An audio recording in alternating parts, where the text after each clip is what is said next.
Os principais nomes do cenário político passam por aqui. Café com Política.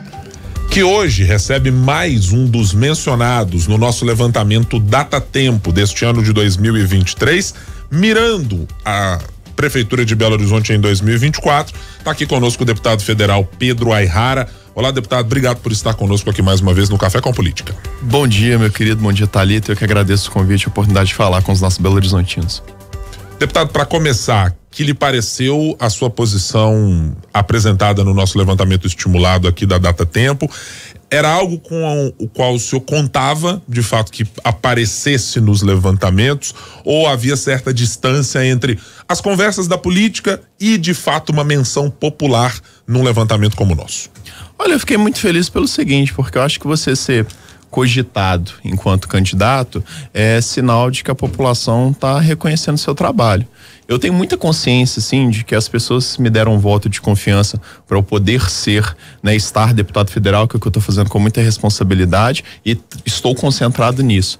Mas é lógico que num cenário tão polarizado, o que mais, me chama a atenção é que num discurso, muito radical para ambos os lados, a gente tem uma alternativa, como a alternativa que eu apresento, de uma política um pouco mais técnica, um pouco mais séria, com menos lacração e mais responsabilidade, mostra que o eleitor de Belo Horizonte, ele está ficando, um eleitor atento a todas essas movimentações que a gente está acontecendo. A gente tem feito um trabalho de muita responsabilidade na Câmara, enquanto os deputados mineiros, são um dos deputados que mais apresentou projeto de lei, participo de várias comissões, uma atuação muito grande em torno das questões relacionadas à Brumadinho, à mineração, a questão da segurança pública, recomposição salarial. E quando a gente vê, que o eleitor de Belo Horizonte, ele está prestando atenção nisso e que ele merece uma cidade melhor cuidada, uma cidade em que a gente consiga discutir todas essas situações de uma forma mais responsável, a gente mostra que eventualmente, a política, ela também está sendo conduzida por um lado que pode ser um lado mais benéfico para a nossa população. O senhor citou a cidade de Brumadinho, eu já vou fazer uma pergunta que a gente conversava inclusive aqui nos bastidores.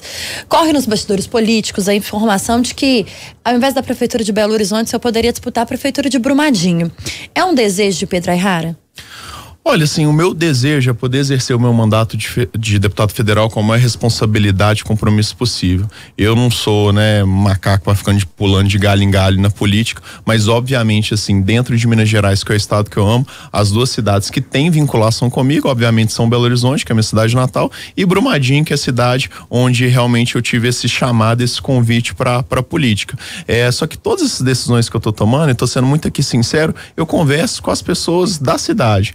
Então eu tenho conversado com a população de Brumadinho, com a população de Belo Horizonte, para só entrar realmente em qualquer disputa que seja, se for uma disputa que eu puder acrescentar alguma coisa ao debate político. Eu entendo que tanto o debate político de Belo Horizonte quanto de Brumadinho, eles são muito empobrecidos, porque eles ficam muito naquela disputa ideológica, sem a gente pensar realmente sobre os problemas das cidades, de segurança pública, de transporte, de educação, de outras questões. Se eu entender que eu estar nesses pleitos pode acrescentar, pode elevar o nível do debate e eventualmente se a população entender, que eu possa ser um bom prefeito de Belo Horizonte ou de Brumadinho, eu não estou me restringindo a nenhum tipo de conversa, mas como eu disse, o meu foco e o compromisso que eu assumi, com as pessoas, com os meus eleitores, foi de fato de poder exercer meu mandato de deputado federal. Do ponto de vista partidário, há alguma limitação ou algum pedido específico do seu partido para que participe, seja do pleito em Belo Horizonte ou do pleito em Brumadinho, ou essa é uma decisão pessoal? No caso do nosso partido, como partido, tanto em relação a Belo Horizonte quanto em relação a Brumadinho, ele tem uma tratativa muito tranquila, já não tem nenhum pré-acordo feito, nem nenhuma questão que seja uma questão de vida ou morte para o partido, é mais realmente uma questão de decisão pessoal. Mas como eu disse, eu acho que essa responsabilidade desses 90 mil votos que eu recebi dos eleitores, isso para mim é o meu principal bastião, sabe? Eu jamais quero parecer que eu tô sendo leviano com esse voto de confiança. Então, não há demérito nenhum em ser político, mas eu acho que há demérito quando as pessoas elas adotam, condutas que sejam ilícitas, imorais, quando a gente não cumpre com os compromissos com os eleitores. Então, o principal mesmo tem sido essa reflexão pessoal e entender onde que eu posso contribuir de uma forma mais qualificada. Sempre acho que a minha decisão é orientada dessa forma. Com esse pensamento mais técnico que o senhor coloca, que faz o seu mandato como deputado federal, em qual prefeitura o senhor acha que encaixaria melhor esse pensamento e teria mais espaço para trabalhar? Você só tá me acuando aqui, Thalita? Mas eu acho que Belo Horizonte e Brumadinho tem problemas muito graves. No caso de Belo Horizonte, acho que a gente tem principalmente na situação da mobilidade urbana. Eu, para vir para cá, né, a gente fica 1 hora aqui no trânsito e não é normal que a gente perca 10, 20% das horas do nosso dia no trânsito, indo e voltando do trabalho. E além da questão da segurança, né, o centro ali e os bairros hoje, eles passam por uma situação que a pessoa não consegue andar de noite tranquila, né, sem correr o risco de ser assaltado. Já Brumadinho, a gente tem um pensamento mais voltado para as oportunidades. Então a gente precisa ampliar a rede de oferta de educação em Brumadinho, a gente pensar em alternativas para que essas pessoas elas possam se manter em Brumadinho. Boa parte da população de Brumadinho hoje não trabalha em Brumadinho e a gente tem um município que ele ainda é muito dependente da mineração. A gente pensar em ampliar a questão do turismo, dos modais econômicos, e isso acho que faz com que a cidade ela tenha uma maior qualidade de vida e principalmente que a gente consiga ter distribuição de renda na ponta da lança para a população, sobretudo lembrando que Brumadinho é um município que geograficamente é muito grande. Então a gente tem várias realidades complicadas, sobretudo a daquelas localidades dos distritos mais distantes ali da sede. Vou agora facilitar a sua vida, deputado, e perguntar sobre Belo Horizonte, portanto. A sua avaliação de um embate ideológico que foi mencionado pelo senhor, ela se dá especificamente em função da atual gestão Fouad Noman, vou adicioná-la aqui à gestão Fouad mais Alexandre Calil, que foram quem estiveram juntos nas últimas chapas, ou ela se dá anterior a isso? Onde é que o senhor identifica que há o problema específico ou iniciado ou é o grande problema da cidade nesse momento? E na discussão da Câmara com o Poder Executivo, onde é que está esse problema que foi diagnosticado pelo senhor? Olha, o que eu acho é o seguinte, em relação aos candidatos que estão colocados, a gente tem, né, a questão, por exemplo, do Bruno e da Duda, que eu acho que representam respectivamente, né, movimentos bem à direita e bem à esquerda. E são, assim, todos os candidatos que estão colocados, eu os respeito profundamente, mas eu entendo, assim, que quando a gente fala de uma eleição majoritária, que não é só sobre fidelização do voto, é sobre controle de rejeição, a maior parte dos belo-horizontinos, acho que eles não se sentem representados por projetos nem tão à direita, nem tão à esquerda. E aí quando a gente pega ali os candidatos mais à esquerda, no caso do Gabriel, por exemplo, eu acho que ele tá muito concentrado, tá muito focado nessas situações, dessas desavenças que ele teve em relação ali à própria governabilidade dele na Câmara. E quando a gente pensa na gestão do Fouad, na gestão do Calil, que também são outras pessoas que eu respeito, né? Eu não sou um cara da lacração, de ficar ofendendo, desmerecendo qualquer tipo de candidato aqui. Eu entendo, assim, que Belo Horizonte é uma cidade que não é difícil de governar, porque a situação fiscal da nossa cidade é muito boa. A gente tem uma arrecadação alta, a gente tem sistemas que são minimamente operantes. É simplesmente uma questão de que a gente merece mais, sobretudo considerando, se você for ver, né, os planos de governo que foram apresentados, eles tinham algumas soluções que elas não foram entregues. Então, o metrô de Belo Horizonte é uma promessa aí que se estende há tantos anos. Os problemas relacionados à questão da Lagoa da Pampulha, a gente também são problemas que se estendem há outros anos.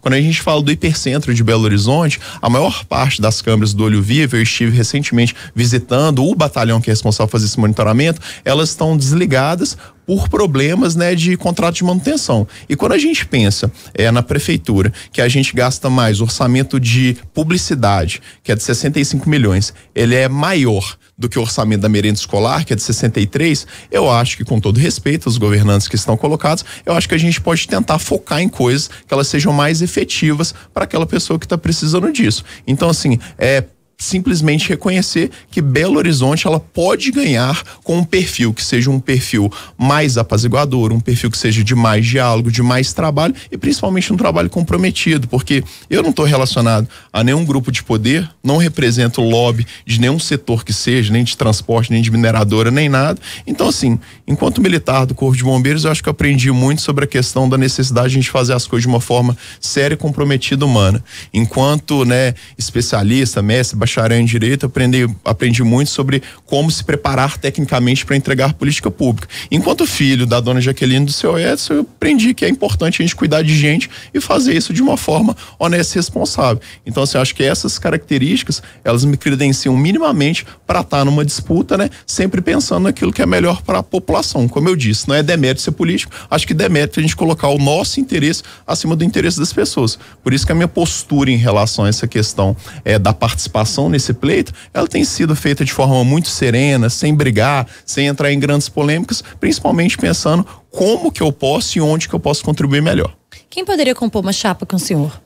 Olha, sinceramente não sei, assim, eu acho que o perfil, assim, da chapa, né, se eu realmente for concorrer, é um perfil da gente propor um diálogo qualificado. Então, qualquer pessoa, né, que fuja desses radicalismos, que possa ser uma pessoa que consiga levar para aquele Belo Horizontino uma figura de alguém que realmente está preocupado com as pessoas, né? Eu costumo brincar sempre com o pessoal. Eu moro no bairro Fernão Dias atualmente, sempre morei ali pela região do Horto, do Boa Vista, do Santo Inês, né? Região leste e nordeste ali de Belo Horizonte. E assim, quando eu converso com as pessoas na rua, o que eu sinto muito é que existe um mundo que é vivenciado, né, pelos prefeitáveis, pelos candidatos, e outro mundo da pessoa que está ali, que não consegue sair de noite para poder pegar um ônibus, que não tem um ônibus, que não consegue, né, ter acesso ao lazer porque ela está num local onde não tem esse tipo de oferta. Então, assim, acho que alguém que poderia compor chapa comigo seria uma pessoa do diálogo. Não sei se talvez, assim, eu acho que Belo Horizonte também, acho que em relação a essa discussão, acho que seria interessante eventualmente uma mulher também, que eu acho que traz também essa questão importante que hoje está sendo discutida, mas eu imagino, assim, que para dar match isso daí, para fazer sentido, seria uma pessoa que seria também fora de qualquer perfil político, ideológico muito extremado, assim, entendeu? Eu posso entender então, deputado, e me corrija evidentemente se não for essa a sua avaliação, de que não há hipótese de que o senhor forme alguma composição com quem estiver à direita ou à esquerda. Vou citar aqui 2 nomes mencionados pelo senhor. Não há hipótese com Duda Salabé, não há hipótese, por exemplo, com Bruno Engler. Então se restringe a partidos que estejam na centro-direita ou na centro-esquerda, correto? Sim, acho que até faria mais sentido na centro-direita por uma questão de conforto ideológico. Mas assim, eu tenho o maior respeito, converso muito bem, tanto com Duda quanto com o Bruno. Mas eu acho que até para os projetos políticos deles, que eles pensam para a cidade, eu sinceramente não sei nem se eles desejariam que eu eventualmente estivesse compondo. Mas assim, se também, dentro de tudo aquilo que for colocado, a gente falar assim, olha, gente, os projetos para Belo Horizonte, eles estão muito prejudiciais. Entre compor com alguém que tá ali, tá pensando no melhor da cidade, correr o risco da gente perder por um projeto péssimo, eu acho que a gente muitas vezes tem que acordar o dedo para não perder a mão. Então, assim, a gente também teria abertura para isso, mas como eu disse, assim, de uma forma responsável, não de uma forma oportunista. Historicamente, Belo Horizonte não elege jovens prefeitos, né? Ontem, inclusive, a gente falava isso aqui na redação, a nossa equipe de política. Essa eleição da renovação, a gente tem usado esse termo já há algumas eleições. Parece que já fica um termo usado por ser usado. Mas não, a gente ouve isso, inclusive, de grandes, de políticos já mais antigos que falam dessa necessidade de renovação. Talvez não na idade, mas na forma de fazer política. BH precisa renovar esse pensamento também? Olha, quando a gente fala de renovação, acho que para muito além de um critério de idade, é uma questão de posicionamento em relação à cidade mesmo. Acho que a gente precisa de ideias novas, a gente precisa, né, de oxigenar a cidade em todos os aspectos. Então, nesse sentido, assim, um candidato que represente ideias novas, independente da idade, acho que ele vai traduzir muito bem isso. E lembrar o seguinte, né, embora eu esteja com 30 anos de idade, só de serviço mesmo militar tem mais de 15 anos, né? Entrei com 15 anos na Força Aérea Brasileira, então vem de uma trajetória de serviço público aí, onde fiquei por lá 3 anos, fiquei mais 11 anos no Corpo de Bombeiros, estou exercendo esse mandato e sempre estudando também, né? Fiz especialização, né, na UFJF, na USP, na UFMG, fiz meu mestrado lá e sempre, além de estudar, tive contato, né, com toda essa parte de serviço público e principalmente a questão de eu vim de uma história onde esses problemas que eles são citados às vezes por outros candidatos sem conhecimento de causa, eu vivenciei na pele. Eu posso falar de ônibus porque durante a maior parte da minha vida eu fiquei esperando 1-2 horas ônibus. Eu posso falar sobre questão de educação pública porque eu sou um filho da escola pública. Eu posso falar sobre os problemas da cidade porque eu também já fui assaltado no centro, lidei enquanto bombeiro com os problemas das enchentes, de vidas perdidas. Então, assim, eu acho que esse diploma de realidade, assim, que é uma coisa que pouquíssimos candidatos têm, isso daí eu tenho a responsabilidade moral de poder bater no peito e falar assim, olha, isso eu tenho. Então, nesse sentido, a gente conseguir aproximar esse lado da política, que é um assunto muitas vezes considerado uma coisa chata, uma coisa ali distante da realidade das pessoas, por um assunto do cotidiano e estar em contato com essas pessoas, fazer política de uma forma mais humana, mas não romantizada, de uma forma séria e profissional, isso que eu pretendo. Se isso é renovação nesse cenário tão crítico que a gente tem. Então, sim, eu acho que eu sou um candidato da renovação nesse sentido. O senhor citou, deputado, algumas regiões pelas quais o senhor viveu ou que vive, mas há problemas que estão diluídos por diversas regiões da cidade com características diferentes. O nosso levantamento mostrou muito dessa diferença. Se você olha para a ausência de obras, por exemplo, a região norte de Belo Horizonte é aquela que é mais crítica em relação a isso. Se você olha para determinada avaliação do serviço de saúde, a região leste está um pouco mais satisfeita e outras não. Na sua composição, inclusive partidária, para uma eventual candidatura, o senhor acha que é necessário encontrar candidatos ou alguém para integrar a sua chapa ou para integrar o seu grupo político que seja de outras regiões que não a sua? Ah, com certeza. Eu acho que assim, né? Ganha uma corrida de uma eleição, né, a prefeito quem consegue apresentar um melhor projeto, mas sobretudo quem consegue fazer esse projeto chegar para todo mundo. É lógico que a campanha, a pesquisa conduzida por vocês até mostrou isso, às vezes até por esse perfil de não, né, ser da briga, da polêmica, de ser um perfil mais do diálogo.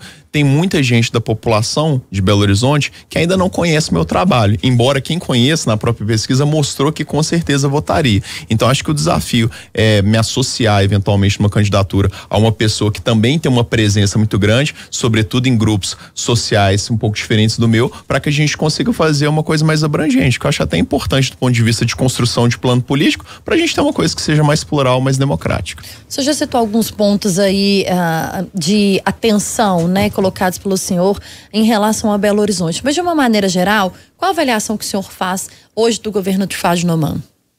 Olha, eu acho que não é um governo ruim, mas também não acho que é um governo ótimo. Acho que até a pesquisa também ela colocou isso, embora a maior parte da população ela tenha aprovação, né, 56% a 53%, a gente tem que lembrar, como eu disse, Belo Horizonte é uma cidade que não tem problema de arrecadação, a gente não tem problemas tão graves do ponto de vista de estrutura da cidade quanto outras cidades que às vezes não tem condição de financiar uma obra estrutural para a gente poder melhorar o trânsito, uma cidade que eventualmente não tivesse condição para realmente a gente efetivar, por exemplo, o passe livre, que é uma disputa. Ontem, inclusive, estava numa conversa, num congresso sobre isso com o pessoal da Verbel.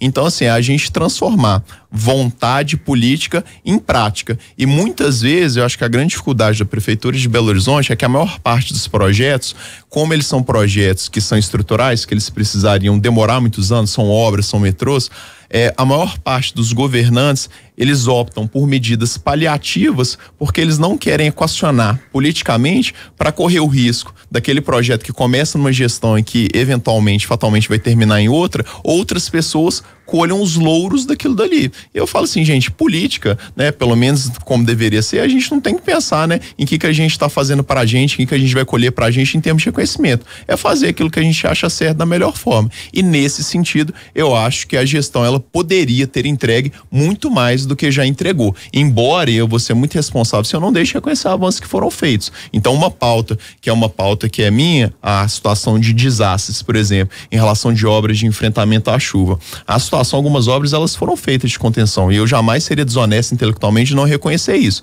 Mas o tempo que elas demandaram, a quantidade de vidas que a gente já perdeu e outras medidas em relação à ocupação em áreas de risco, em relação a moradias populares, em relação a retirar pessoas que podem agora, no período chuvoso que vai começar no final do ano, sofrer de novo com isso, a gente deveria ser mais ágil, mais responsável, sobretudo lembrando que a gente está falando da vida das pessoas, né, da possibilidade delas serem vítimas aí de processos aí muito graves em relação a essas tragédias que infelizmente a gente acompanha todo ano. Mas essa fatura deve ser levada exclusivamente ao Poder Executivo ou os vereadores e a Câmara Municipal têm parcela de contribuição nesse problema mencionado pelo senhor? Todo mundo tem responsabilidade, inclusive o próprio Congresso Nacional, né? O que eu tenho tentado fazer lá no Congresso, com a Frente Parlamentar de Prevenção de Desastres, com projetos de lei que eles tornam, né, esse processo de concessão, sobretudo de recursos federais, mais responsável para aqueles municípios que estão se preparando ali para riscos e não somente agindo de uma forma reativa, é isso. É lógico que quando a gente pensa, né, nesse tipo de política pública, isso compete prioritariamente ao Poder Executivo. Então a responsabilidade, é lógico que é muito às vezes levando a gente a atribuir porcentagens, mas ela é 70-30, 80-20 em relação ao Poder Executivo com o Poder Legislativo. É lógico que cabe ao Poder Legislativo dar condições, aprovar leis, conceder governabilidade para que essas obras sejam feitas, mas assim, dentro da divisão dos poderes, isso daí é do Poder Executivo, sim. Nós estamos conversando com o deputado federal Pedro Aihara, do Patriota.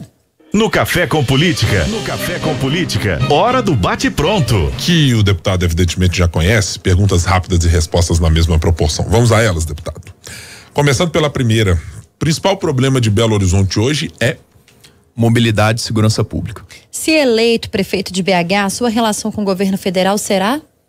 De uma articulação respeitosa para resolver problemas como o metrô de Belo Horizonte. Seu principal concorrente nessa disputa, olhando hipoteticamente para 2024. Acho que o principal concorrente é fazer com que eu seja mais conhecido pela população e apresentar um trabalho fora dos extremismos. Nós conversamos com o deputado federal Pedro Aihara, do Patriota. Muito obrigado por estar aqui conosco. Esperamos contar com o senhor, seja de Brasília ou daqui em outras oportunidades para conversarmos, deputado. Obrigado, gente. Sempre uma honra estar aqui. Obrigado pela gentileza, pela atenção de sempre. Obrigado ao nosso ouvinte que está sempre acompanhando e formando sua opinião política por meio de um bom trabalho como que é feito aqui. Volte sempre, deputado. Sempre bem-vindo por aqui. Os principais nomes do cenário político passam por aqui. Café com Política.